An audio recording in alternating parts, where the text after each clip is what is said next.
Why do we go back to places that we've already been to? The world is incredibly vast. There's almost 200 countries. Hell, the US even has 50 different states to visit, with an entire interstate system designed to connect them to each other. Airplanes that go 500 miles per hour can get us across the country in just a few hours. But here I find myself, on the first and only motorcycle that I've ever purchased, back in Maine. The state tucked away in the northeast corner of America. A state I lived in for 4 years. The state that I purchased my Triumph Bonneville in. A place I've vacationed in and seen countless times. I've seen the foliage, the coast, eaten lobster, hiked Mount Katahdin, camped in Acadia National Park. I could go anywhere in the world, but here I am, on a motorcycle in Maine in late October. There is a comfort in traveling somewhere that you've been before. You know what to expect, what spots to visit, where to get coffee, what trails to hike, what areas to avoid. But likely driven by social media, it seems like visiting new places, the novelty of traveling, is the goal.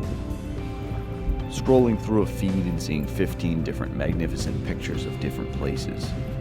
All places that you could visit with the tap of your phone screen and the right bank account balance.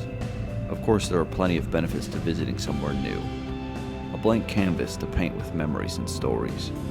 Making connections to people and cultures. Observing and appreciating differences. Navigating around the world without a map in your head or landmarks to reference. That novelty is exciting. And on a motorcycle, when I do that, I tend to drive a bit slower as I experience the environment and roads for the first time. Learning the curves and correct speeds to patch together a smooth ride. Yet the older that I've gotten, the more I've enjoyed places that I've already been. Sure, a part of that is comfort, a feeling of being at home with the familiarity.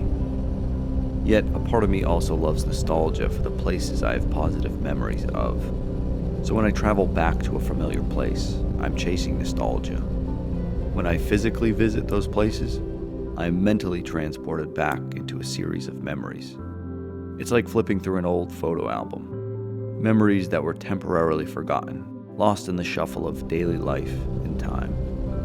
But as I revisit places, these memories are sparked by the landmarks, scents, air, and sounds of the familiar environment. I doubt any physicist would agree, but it does seem like an accessible way to time travel. Nostalgia can pull you out of the present and into a time gone by, and it feels right there, palpable. Especially on a motorcycle, riding around roads that you know each turn and bank angle allows you to push your speed a bit faster, to feel in flow with you and your machine. You can predict and visualize the next few miles, knowing that there are only trees and rocky coastline ahead. And maybe the trees look a bit different this trip, or the weather, or you took a new route, or shared a new experience with a friend, a variation relative to your previous trips. So even within familiar places, we can and necessarily need to stumble across newness, a new memory saved down, in order to recall it in the future. And what a remarkable dichotomy, that despite chasing nostalgia, without some bit of novelty, there is no nostalgia. Because what is a future without novelty? Well, that's just the past.